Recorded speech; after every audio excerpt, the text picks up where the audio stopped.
the Democrats or the leftists or whoever it is who are incensed about the deportations, I always I really just have questions for them, which are, do you think that there shouldn't be any borders at all? Do you think that anyone should be able to come in and out of any country? Does this logic only apply to the US? And if so, why? At what point do you think that someone should be deported?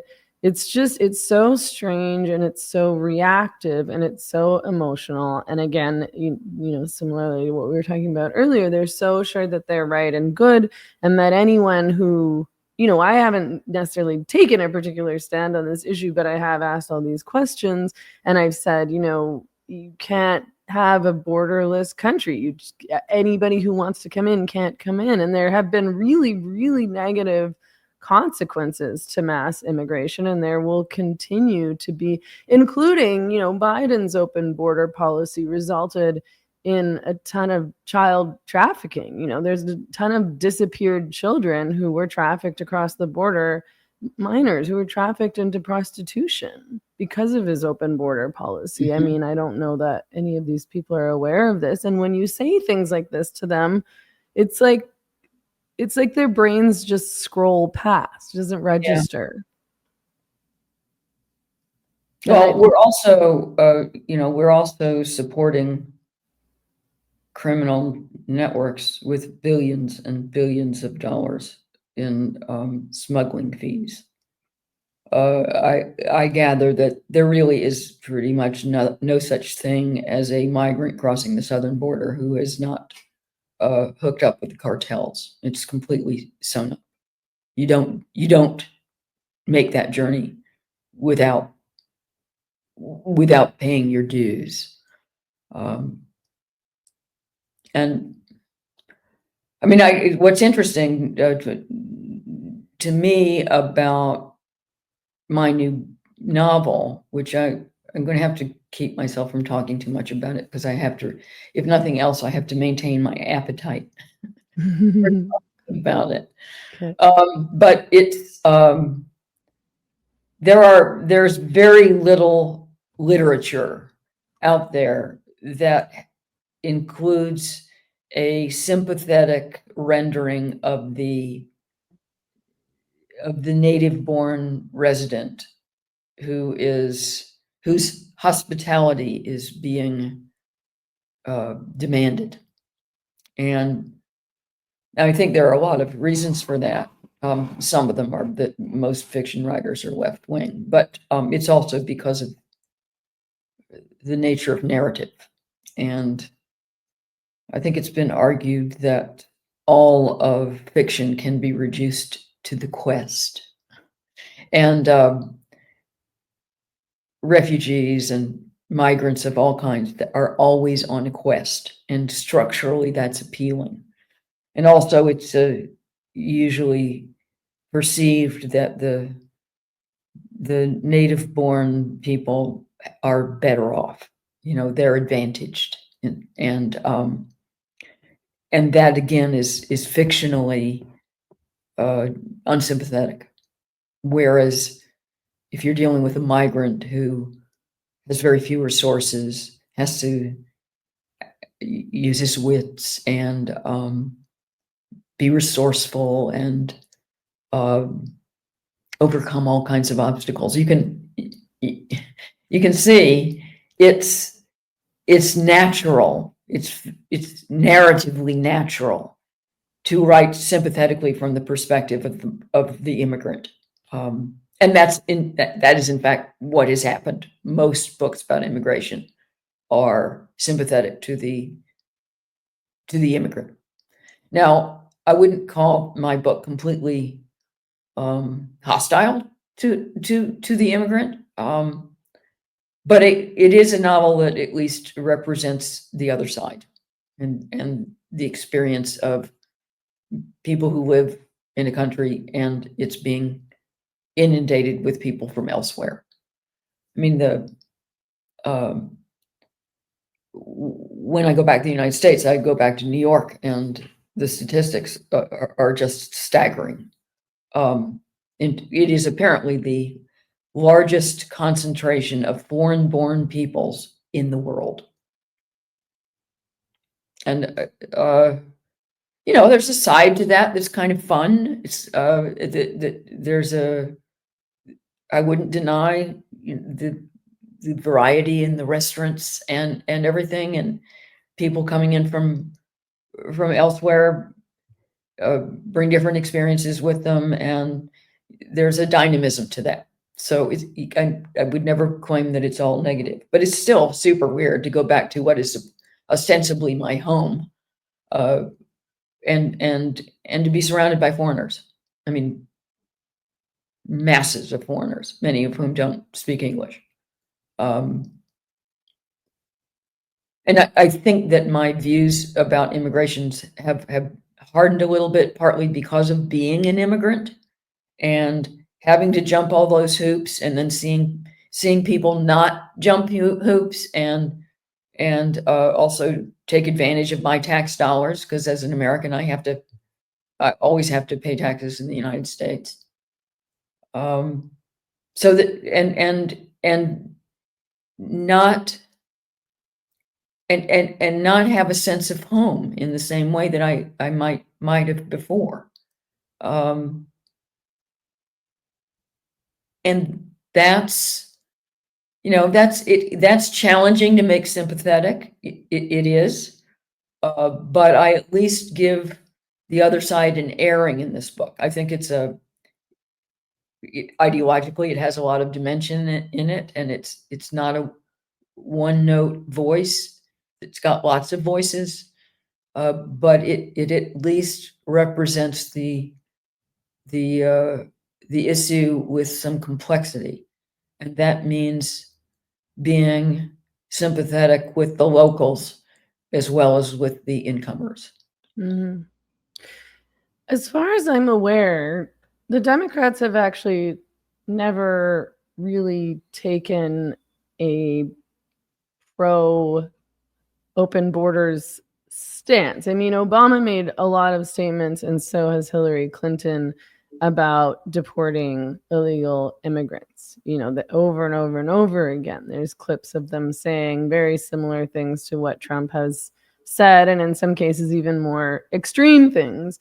And that doesn't register with the left and supporters of the Democrats and people who hate Trump.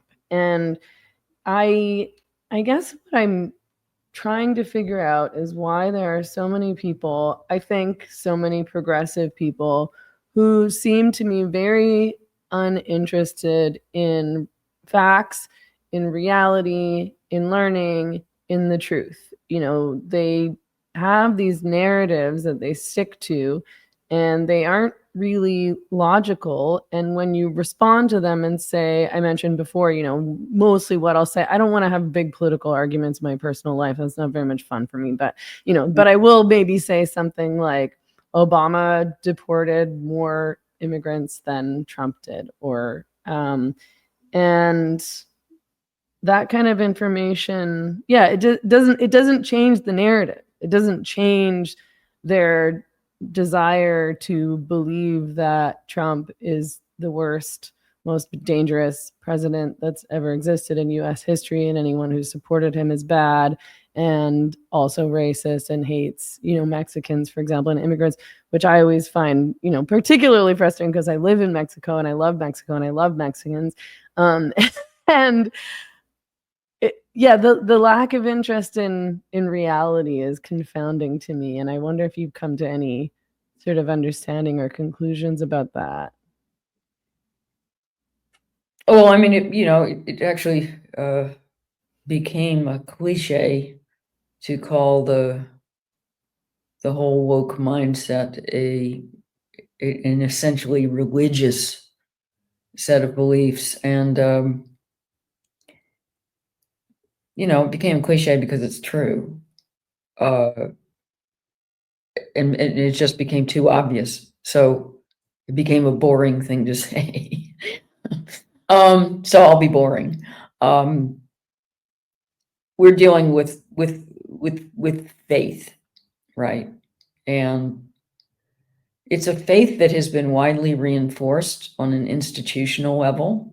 So it doesn't come across to its adherents as fringy and cultish as it does look when you take a step back, because they've been in control. I mean, Western culture in general, and especially the institutions of the U.S., have been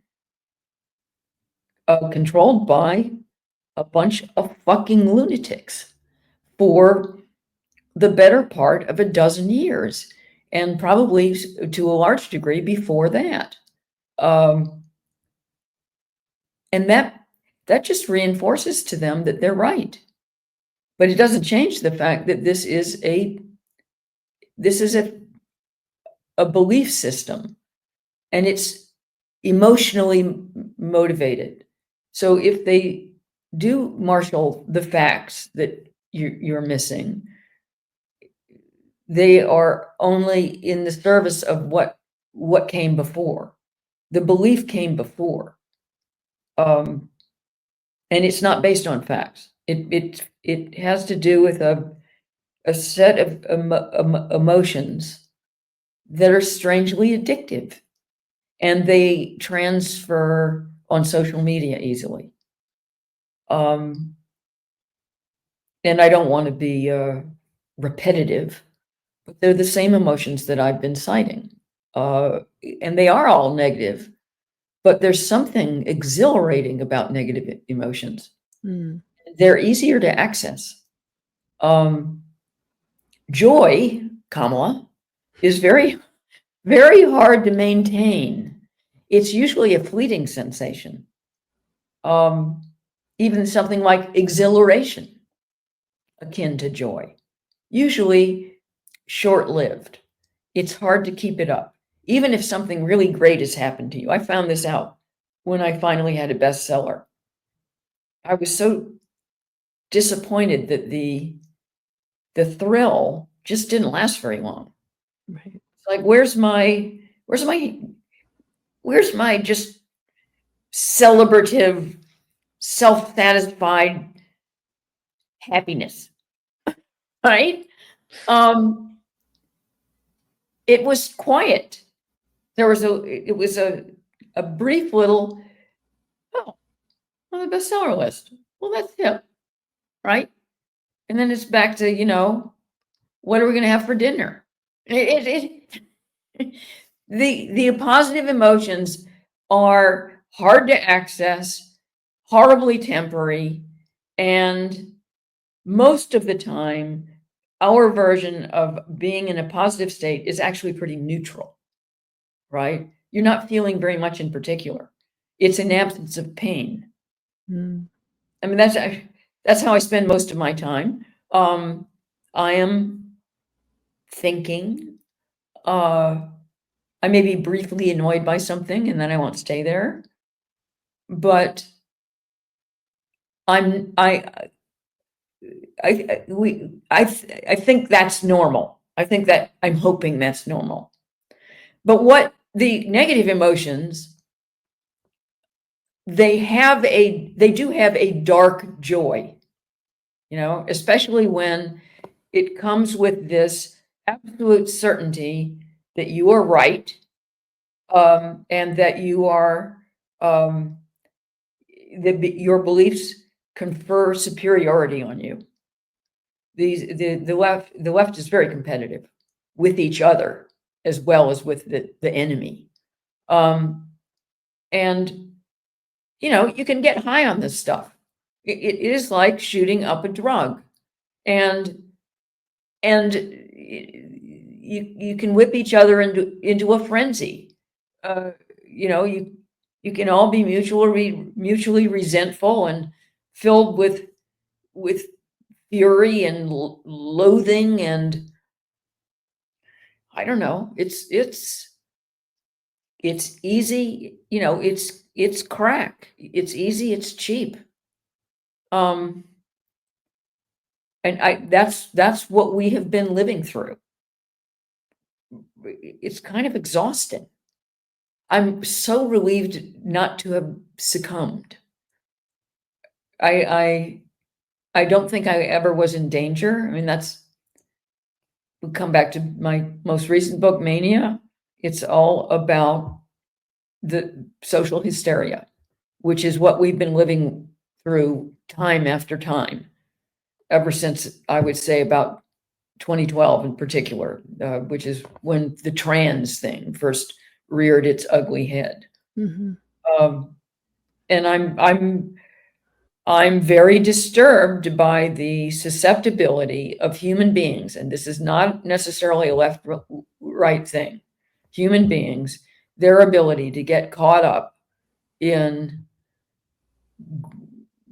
we call it groupthink, some kind of an unthinking hysteria, mass conformity, social contagion. There are lots of expressions for it because it's so commonplace. And, I don't want to blame technology for everything, and that's trite also, but it's obvious that social contagion is easier to spread than it used to be. Thanks. Mhm. And I mean, what happened after George Floyd was insane. It was insane. It was completely irrational. Even within the United States, why did so many people in different states care about one, let's call it a murder. I know there's a controversy, and I'm going to take a position on that. Call it a murder. One murder in Minneapolis. It didn't make any sense. Why was it so important to you? But most of all, it super did not make any sense for people in the UK to be shouting down the street, hands up, down, don't shoot. And their policemen are not armed. Okay? This is having gone crazy. This is having caught something. And it's just all over the world, you had people in huge groups who never stopped to ask, what does this have to do with me? Mhm. Right? Why am I so upset about this? South Korea, they don't even have any Black people, not to speak of. So how could they possibly have been upset on behalf of their own terrible race relations problems? They couldn't be. It was perfectly mindless. And why don't we stop to think, is it really a good idea that we encourage our children, first of all, to believe they can change sex, which they can't? So we're telling them a big fat lie. But why would you want to be pushing your own children? Why would any society do this? To push them down a pathway which will make them unable to reproduce and very possibly not even be able to experience sexual satisfaction. Mhm. That is sick. That is deeply disturbed. But no, we've got this whole mass movement of which the educational establishment has bought into. And they're sitting down, little 5-year-olds and telling them, well, you might be another sex. I mean, And they pretend that this is about love. Sorry, go ahead. Oh no, I just said, and they pretend that this is all about love. This telling these little children that they might be the wrong sex and that it's possible to change sex, and that through this process, they're not saying these things, but this process that they're recommending to these children who don't understand what they're talking about and don't understand the repercussions of all this will result in, as you say, sterilization. And, they will have no ability as adults to enjoy sex. They're probably going to have a lot of trouble even finding any kind of normal relationship after they've destroyed their health and their bodies in this way. They're going to be, patients for life. And they pretend that this is all about love and acceptance. Mm-hmm.